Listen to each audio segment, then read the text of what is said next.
That's a really tough question, Barry. That's not an answer I was expecting.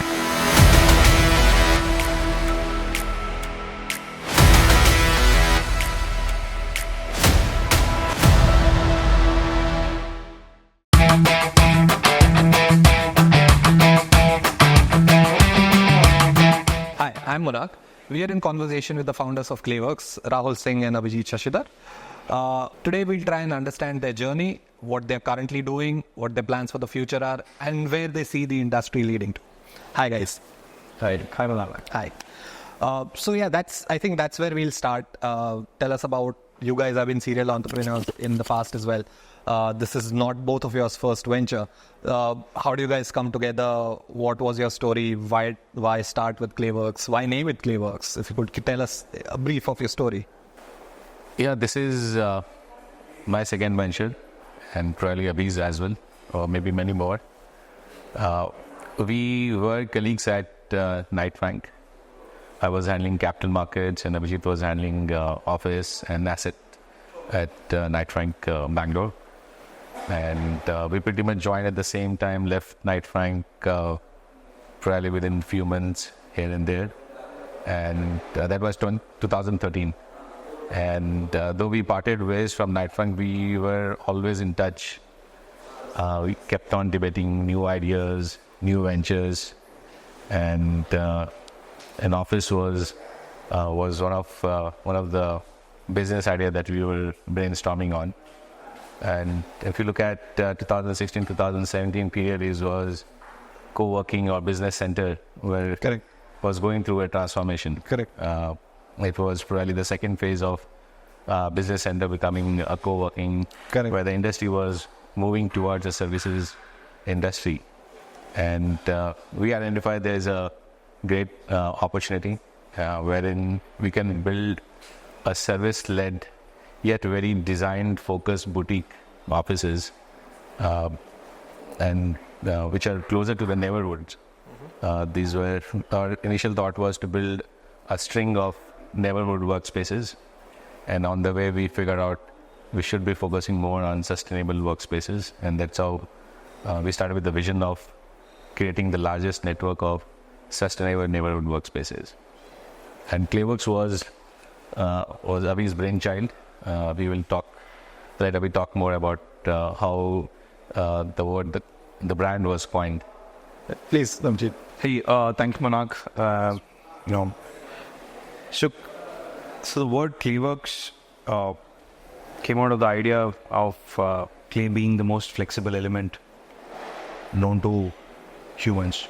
So the beauty of this material is you can mold it or shape it the way you want, and make it as hard as possible. So flexibility clay denotes flexibility, and that's how we call it as ClayWorks. And that goes the name. I mean, yeah, you guys are flexible workspaces, right? So I'm assuming flexible. Yeah. Look at the logo. Yeah, if you look at the logo, it's inward as well as outward arrows, which signifies the flexibility in ramping up office operation as well as the downsizing. So there is an opportunity for us when clients are expanding or even the clients are downsizing. Now we are seeing post-COVID world has kind of moved towards downsizing their offices, and we see a great opportunity in that. So that's a story behind the logo. Oh, interesting. So for you guys have built businesses in the past, and this is, I think, your venture together. You must have faced challenges along the way, and we know about at least a couple of them. We know what sort of challenges we were. What was your pivot, the sort of biggest hurdle that you sort of had to overcome to start this business? We'll get running the business, I understand. Right. We'll get there, but to start this business, okay, what were the biggest challenges that you kind of face? Well, when we started, we came from the industry, so it was relatively easier for us since we knew something about real estate, commercial real estate. The challenge obviously was to get the right property, where to start, which location to look at, and eventually one of our friends, Abhi's friend, offered his asset. So first problem was obviously identification of an asset that happened. Second, obviously, was to raise capital. Correct. This is a capital-intensive business. Correct. So we had our funds, we invested, made it operationally. And the third challenge was obviously to find clients who would pay for an asset which was built as a premium office space. So apart from the hurdles of establishing a legal entity, the biggest challenge was, property, capital, and leasing the space. Okay. Abhijit, so from that perspective, your first center you were sort of opening, you must have had a certain design principles in mind. Rahul had his challenges of capex and figuring out that aspect. So from your aspect, from a product aspect that you were trying to create, you had something in mind as to this is the kind of product that we want to bring in the market, which is not there right now. So what was that idea? Monak, as Rahul mentioned, we were very fortunate to get a beautiful space in JP Nagar. And I'm a resident of JP Nagar, and the idea of ClayWorks was to create neighborhood workspaces. And JP Nagar is a great neighborhood to have. So we identified this place belonging to a friend of mine, which was a yoga studio and an art gallery. Which kind of resonated the exact property that we wanted. So this is like a good brick facade space, which had a lot of nice, lot of character. There's a beautiful courtyard, open to sky courtyard. So the interesting thing was from day one. One was there was limited capital, so we had to be really smart in the material selection and how we kind of reuse or upcycle materials. So, and also conscious. From day one, we were conscious that we just don't want to build just yet another business, but a business which has consciousness. Okay. And which kind of resonates why this product can be used by multiple people. We wanted to create a product which has that warmth of a home and the seriousness of an office as well. So we wanted to blend these two flavors and support local workmen, local materials. So that vernacularization, if I may call, of the material palette started from there, and we continue to use that across all our 12 projects that we have.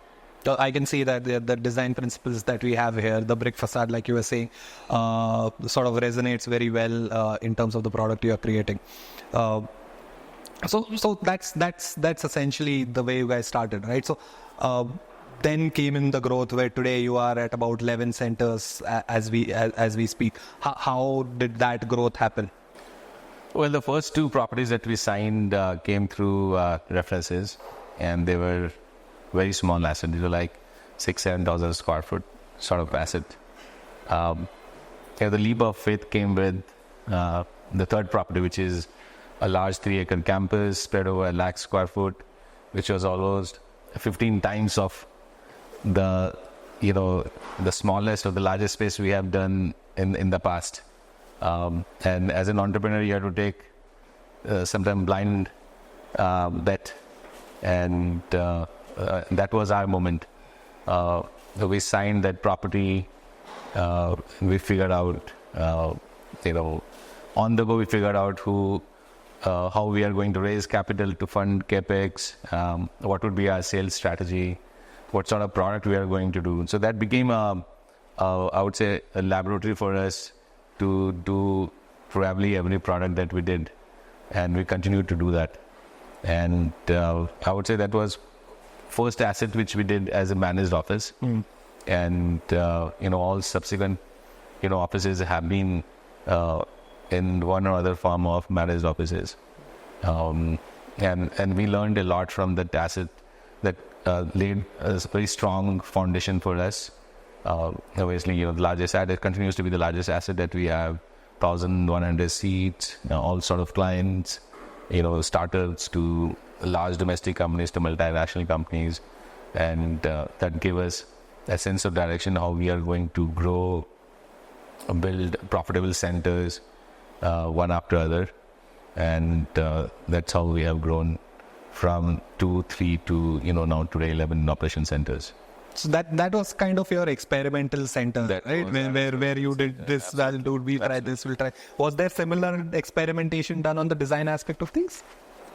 Yeah. So firstly, I would like to take this opportunity to thank Ajit Nambiar, the chairman of BPL, in believing us and giving a wonderful property, which was an erstwhile manufacturing facility where the televisions used to get manufactured. Back then, we were a startup with just 2 centers, and we were competing with other larger ones as well to get that. He believed what we've done, saw some of our spaces, and gave that opportunity to us. So with Create, we wanted to kind of bring the industrialness in that space, and we wanted to be again conscious with the materials that we use and how we can do it. So we kind of retained the existing flooring, which is a beautiful terrazzo flooring, and we built over it. There we had largely 3 programs, Parag. One being pure play co-working. Another was a managed office, correct, from say 25-seater to 50-seater, which had the flexibility for you to kind of scale up to 50. And the third program there was a managed office which can host up to like 250-300 people. Uh-huh. So, and each that's like a proper enterprise solution kind of. Yes, very much. So we had 5 wings in Create. So each wing, the whole ambience, the materials and all is very different from each other, and that kind of gave us, it was a great learning experience for us as to what is working in each of the wing, and then we could kind of take those learnings to our next projects and kind of could implement that. Yes. Okay. So kind of evolving from that, right? You earlier mentioned, Rahul, that the business sort of changed post 2017, right? It moved from business centers to co-working and probably now managed office, right? And that's how ClayWorks has also evolved as an organization. Started out with co-working and probably does more managed office as of now than co-working. So what do you see in the industry in general? What's next? Because this industry, while very young, right, it's not probably a decade-old industry, has gone through rapid changes and rapid evolvement within a very short span of time, with a lot of people coming up, a lot of players coming up and going down within this short period as well. So what do you see happening next? What's coming next according to you guys? Obviously, as you rightly said, the first phase was business center transforming into co-working spaces. It was a lighter service version of what was happening in business centers, right? Probably we would not have reached here if COVID had not happened. Okay. So COVID was an enabler. Yes, COVID kicked a lot of companies into the right path. What demonetization did to fintech adoption is what COVID did to our industry. Okay. It accelerated the adoption or evolution of our industry, and where probably now what you will see going forward is the different level of services coming in. Mm-hmm. You would have seen the amount of GCCs that are coming to the country, right? So we were an office provider with all sort of services. Correct. Now you will see clients asking for more than services. This could be how we can help them in focusing on their core business, while as a player we offer services that enables them in their growth. This could be, can we offer them HR services? Can we offer them compliance, regulatory work? Can we help them build their team? The amount of GCCs that are coming to India, they are coming with little, or they're looking at an opportunity where they can grow from X to probably 100X in the next 3 years. Correct. And we as a player should be a partner in that growth. Correct. Right. You will also see larger companies, and we have seen in the past, and even now, they are adopting flexible offices, moving out of their traditional offices. Absolutely. They want somebody who can help them in creating offices that they want, and while they focus on their core business. You will also see a lot of focus on sustainability.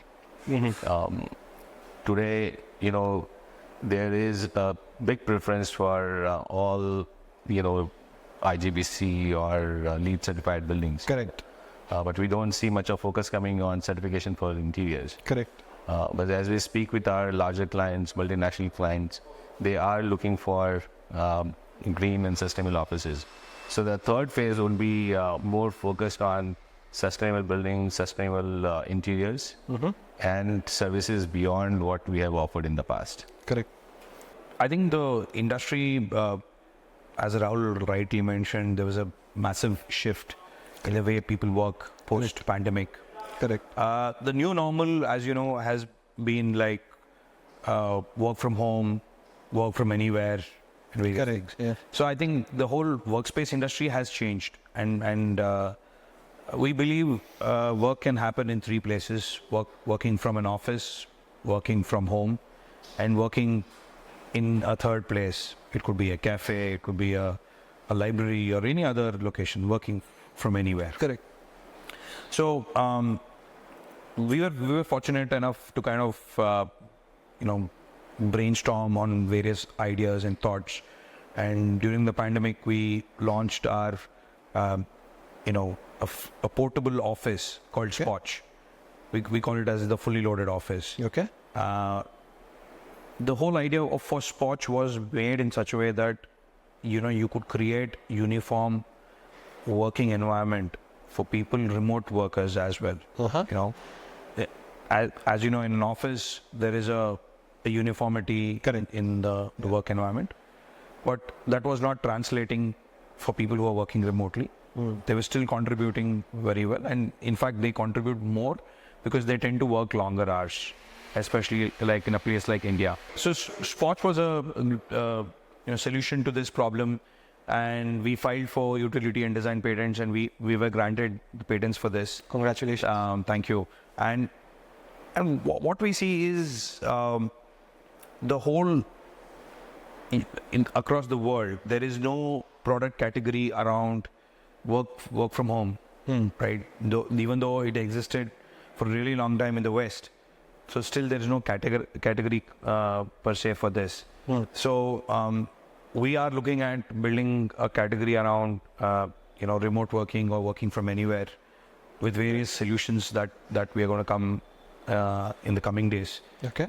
And we see a huge opportunity in that segment as well. In the entire work from home segment where, okay. Brilliant. Yeah. We spoke about sustainability. We've been speaking about sustainability quite a bit, and that I understand is one of the key ethos on which ClayWorks operates. The very interesting thing that I understand, one of the least green part of running an office is actually the construction of the office. Right? Okay. Constructing, when somebody construct a building brand new from the scratch, that's the least green aspect of it. Now they might be LEED certified, gold, platinum, something, right? They might be operationally green, but the construction part of it was not green at all, right? So whenever somebody tells me, okay, I'm in a green office, for me it is okay. Is this a new building? Is this an old building? Right, so and I understand that's what sort of ClayWorks also does is in quite a few of your centers where you have taken on older buildings and sort of transformed them into new age offices. I think your Banagatta Road one, you have done it. I think your most recent in Richmond Road is something similar, where you have taken on older building, transformed them into new, brought it up to spec to the latest office standards. Yeah. But you also mentioned you're doing this from an interior perspective, right? Where I think you got a couple of awards for your interiors in Banagatta Road and your Shankara centers, where you've been awarded the most green co-working spaces. What are you doing differently that others aren't, that you got awarded this? Okay, that's a good question, Monak. So one of the main things that we look at when selecting any building is to make sure that the building has very less glass facade. So as a tropical country, we don't need to have a lot of glass in our buildings. We don't. Correct. And we spend in an office close to 50 to 60% of the energy goes in the air conditioning system. Correct. So it's like you're capturing heat and throwing the heat using energy. So as much as possible, we make sure that we don't prefer or we don't get into buildings with glass facade. So as you rightly mentioned, our Bangalore Road campus, our Opus, these are close to 20-year-old buildings where we have invested in kind of into the exterior and also into the interiors in reviving this, because the age of these buildings are close to 50 years. Correct. And as you mentioned, the most sustainable thing is not to construct. Yeah, absolutely. I mean, it's no brainer, right? I mean, you're building an office, that's not green, right? Correct. So reusing the materials, reusing, say, even the flooring. Today, the material science and the construction technology has advanced so much that there are new age materials which can be used on the existing materials, which makes it looks also very tough. We try to reuse as much as possible, not only the exterior part, also the interior part as well. So even in Opus, we kind of reuse the same glass, and we went with minor changes in the facade, but yet it looks beautiful. So we increased the lighting, we changed the lobby and various aspects. So for us, we always believe in adaptive reuse of the site that we get or the buildings that we get, and how can we make that better and more interesting and create a more functional space. Okay. Yeah, so just add something in there. Sure. One is obviously, the construction of building, which contributes the most to carbon emission and everything, right? Even the interior works is equally polluting. Yeah. Right? The amount of dust, pollution that comes with the interior is again a large contributing factor in emissions, carbon emissions are.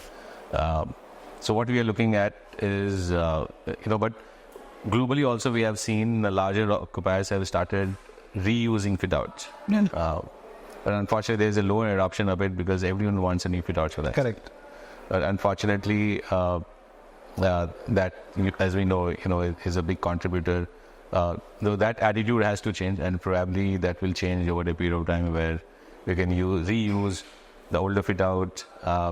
We can use upcycle materials. Correct. So long the adoption is not there, there are very little innovation that will come in interiors. Yeah. Obviously, we are experimenting a lot of materials which helps us in building sustainable interiors.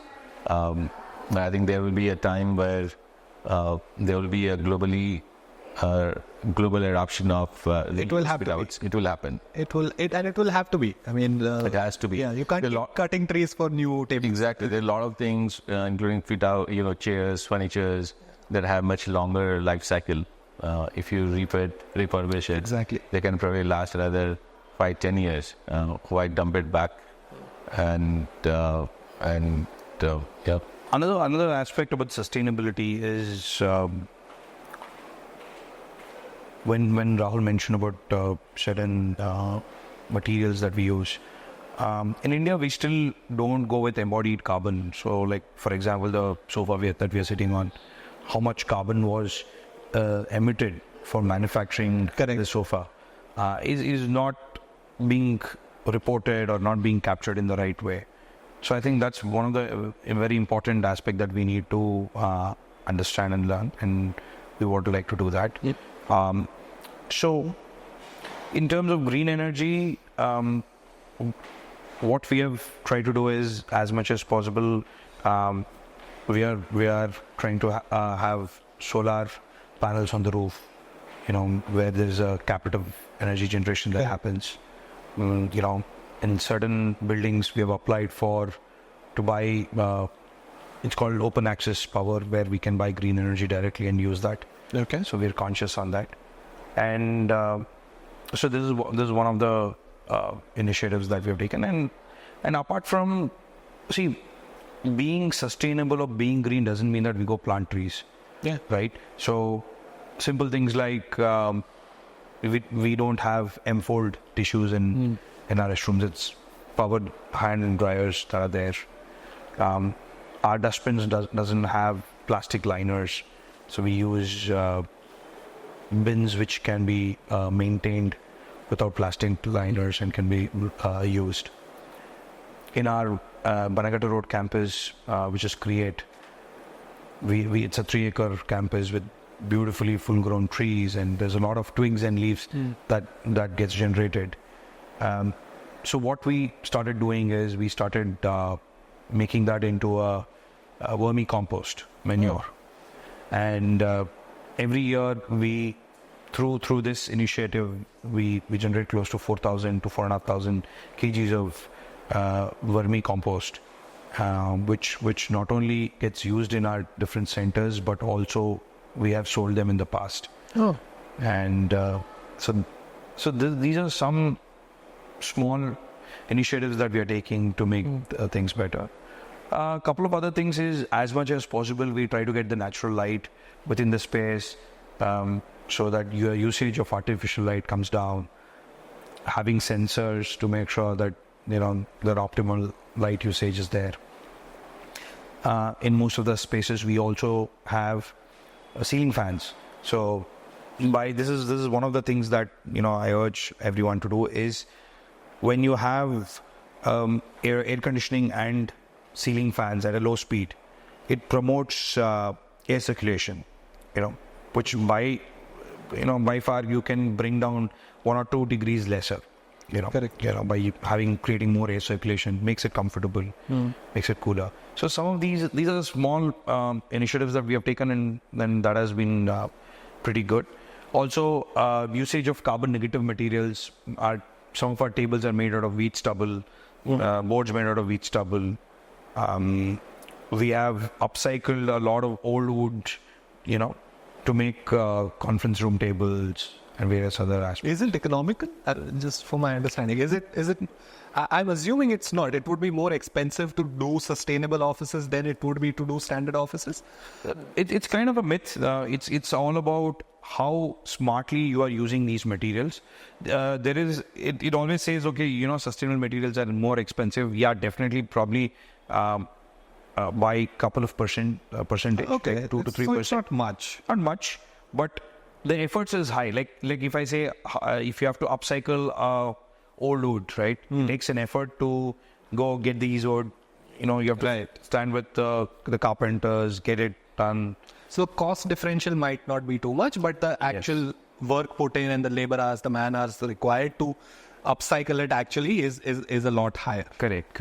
Okay. And traditionally, as Indians, we don't have, even though fast fashion has just come in right now, and people are doing that. Furnitures and fixtures have always, translated from one generation to another. Correct. Yeah. Right. I still have my grandma's sofa. So yeah. So it is. We are really great at it in kind of using the same furnitures. Probably we might repair it, give it a nice polish and things like that. Correct. But these are built to last, right? So I think even when we are investing on our furnitures and fixtures, we make sure that the life of these are really high, so that we don't have to go and change that. Right. And we don't have to make necessary changes. And Rahul also rightly mentioned, so in the overall carbon emission that happens globally, construction contributes close to 60%. And so even though a building life is 50 years, your fit out is typically used for 5 years. Correct. Right? So there is so much of churn in the fit outs that keeps happening, and it is just ending up in landfill. It's all going in dump. It's not getting reused in any way. Yes. So hence it's very important for designers, architects to to come up with materials, to come up with specifications and designs which can be used for ages to come in terms of the furnitures, where certain minor tweaks can happen and you can continue to reuse these furnitures. Fantastic. So one most important thing of sustainable, whether buildings or interiors, is where do you source your materials from? Correct. Yeah. If you are importing table, chairs, every other equipment from China or maybe different states, the amount of travel which is the transportation from one port to say your office is a huge network, carbon and cost, it adds so much to carbon. I can probably say 90% of our product that goes into interiors, whether it's table, chairs, are all locally sourced, locally manufactured. There's very little that goes probably we import or travels from different city or state, but pretty much everything is within Bangalore. And that's a big factor behind our. Absolutely, vocal for local, right? Vocal for local. Then having said that, we spoke about the cost differential when you're doing a sustainable office. Obviously, for us, it doesn't cost much. The delta of doing a sustainable versus non-sustainable office is not much, but to achieve that has it has been a years of experience. Yeah, absolutely. And from where we source material, what kind of vendors work with you, and there's a lot of design and execution experience, capability that we have developed over the years. Yeah, absolutely. What was someone to start tomorrow, I'm sure it's going to be tough. Yeah. It's going to be expensive. Yeah. But that's one USP we bring to the table. Oh, that's definitely. So it's kind of sets you apart, right? I mean, yeah, absolutely. There are, to be very honest, there are so many operators out there in the market, especially city like Bangalore. Yeah. You can be sure that every week there is a new entrant into the market, right? And I don't think anybody else is doing sustainable stuff anywhere else, right? So it definitely sets you apart in terms of what you're trying to do. And the product also speaks for itself, right? I mean, we are sitting here. It sort of speaks for itself in terms of the kind of environment you're able to provide with using those sustainable products, right? So it kudos to you guys. We've spoken a lot on sustainability. What next for you guys? What's next for ClayWorks? 11 centers today. What's next in pipeline? I mean, I understand the latest center where we are sitting right now in Opus is something that you have acquired. It's an asset that you own. Right. Is that your strategy going forward? How many more projects can we expect from you guys in the next few months? Yeah, so this is going to be a strategy where we are going to own asset. Okay. But these are going to be a very opportunistic asset. The asset that we believe is off market and which has potential of becoming a grade A asset with some bit of investment and changes in the property. What we are looking at is building a portfolio of over 500 crores of commercial real estate in Bangalore itself. And we will see in the next few quarters those acquisitions happening and we launching those assets in the market. It's going to be a significant part of our business model where we not just lease assets, but a large chunk of our portfolio would be self-owned or co-owned assets. So we are talking to funds, we are talking to large family offices to identify and own these assets. So again, same where you'll take on these assets, transform them into new age buildings, and then go out in the market. Right. Okay. And this would primarily be in Bangalore. Are you looking at expanding to other cities? For acquisition, we are right now focused only on Bangalore. Okay. But you'll be seeing us expanding into different markets very soon. As we speak, we are looking at a couple of cities like Pune and Chennai. Where probably in the next 6-7 months we should have a presence. Okay. Right now we are focused more on expanding our network across Bangalore. Okay. We want to be in certain micro markets where we don't have any asset right now. Right. So we'll see new assets coming in, markets like Whitefield, Hebbal, Sarjapura. There will be large assets. But parallelly we're also exploring newer cities for expansion. Okay. So I'll sort of move on from business to kind of philosophy, right? you guys have been leaders for a while now, right? And pretty much everyone who's probably listening right now aspires to be a leader. Who are the leaders both of you looked up to, and what are the key lessons that you learned from them? Well, I never look up to any great, could be entrepreneur or sportsman or maybe any other. That's not an answer I was expecting. Great names in the industry. If you look at, you can actually take inspiration from say common men. Even whether the likes of Steve Jobs or any footballer, probably Messi, or any star, maybe Shah Rukh or Amitabh. They were all very common individuals, very ordinary people. Right. But they eventually became who they are today. Yes. Right. And each of them has very unique attributes. But there are a few common things which are, that they were risk taker. They were extremely hardworking people. I think probably these are the people who are probably work 15, 20 hours every day. They have been working for the last corners 20, 30, 40, 50 years. Yeah, masters of the craft. Yeah. And they're very disciplined. I think these are attributes that a lot of common people have. Even if you look at our probably housekeeping boys, some of them probably start their day at 6, 7 in the morning. They come to office 8. They leave office probably after 8, 9. Some of them really stick around some of these days little later in the evening and again come back the next day, right? Yeah. These are and each of them have their own attributes which can inspire you. But having said that, obviously there have been a few names that always motivates in terms of the values.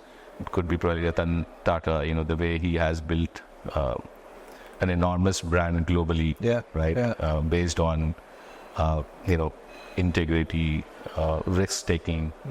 I think probably he did some of the largest acquisition globally, which were never heard of in India.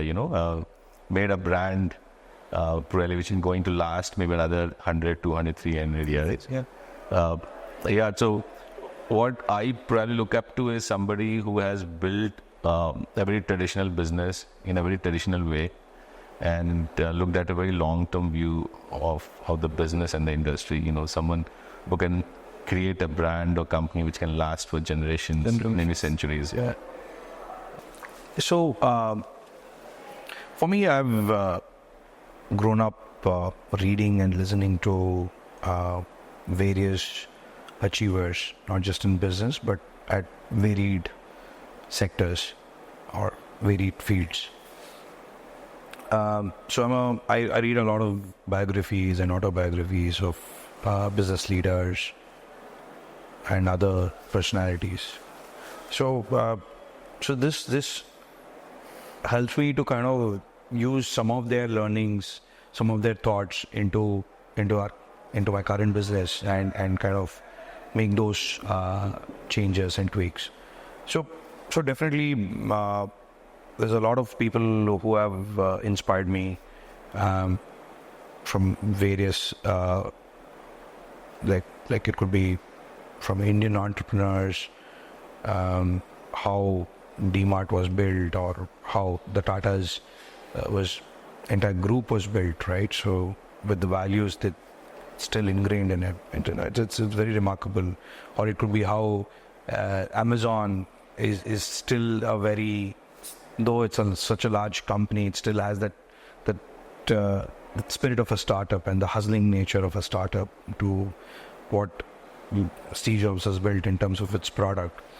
So there's a enormous case studies, learnings. I really enjoy that, and I think I urge everyone, especially aspiring entrepreneurs, students, to kind of breed these, material and that is available. And also, what we look at at ClayWorks is we want people to innovate in whatever they're doing, and innovation is at the core of ClayWorks. So every department or every vertical in ClayWorks, tried their best to innovate on various aspects and things like that. So that keeps us excited, that keeps us going with some new initiatives that we are taking and new things that we are doing. That's what I hope I answered the question. Yeah, absolutely. You're talking about reading and books. One last question. The book you will recommend to everyone out there? Just one. Just one. Koi bhi. I think I read hundreds of books, man. I don't know which.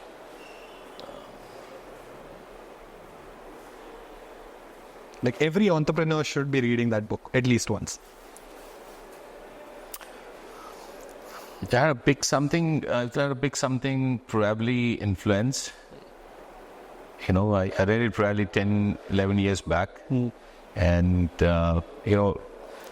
whether you're an entrepreneur or even in your personal, professional life, whether you're working somewhere at your home, you are always negotiating and influencing someone, right? Absolutely. I was expecting that from you. Yeah. So whether you're negotiating with your spouse for a date dinner, with your kids for something, with your parents, or when you are in office with your team, leaders, subordinates, you're always trying to influence, negotiate with them. They're always selling, yeah. It's always selling. And it's all about, I think it's all about psychology. There's no science behind it. I think I recommend everyone to read that book. How do you influence without being a manipulator? There's a difference between being an influencer and manipulator. Yeah, absolutely. I think it's a great book. Every entrepreneur, every student, every professional should read it. I would definitely love reading the biography of Steve Jobs. How a product, one of the world's greatest company, was built and rebuilt, right? So you had all the phase, you had the up and you had the down and you had the greatest the stratosphere. Yeah. So that is like everything happened to him in his lifetime. So that's a great book I would kind of recommend, and that talks about humility, that talks about thinking different, that talks about looking at different industries, how you can change different industries, and how great products can be created. So I would recommend that as a book. All right. Perfect. Thank you both so much for your time. Pleasure speaking to both of you. And I look forward to see what ClayWorks is up to next. Thank you so much. Thank you, Manak. Really appreciate your time. It was wonderful chatting with you. Thank you all. I hope you enjoyed this podcast. Thank you, Manak. Had a very interesting interaction with you. Pleasure. And thank you everyone for listening to this. And, thank you for being a part of this podcast.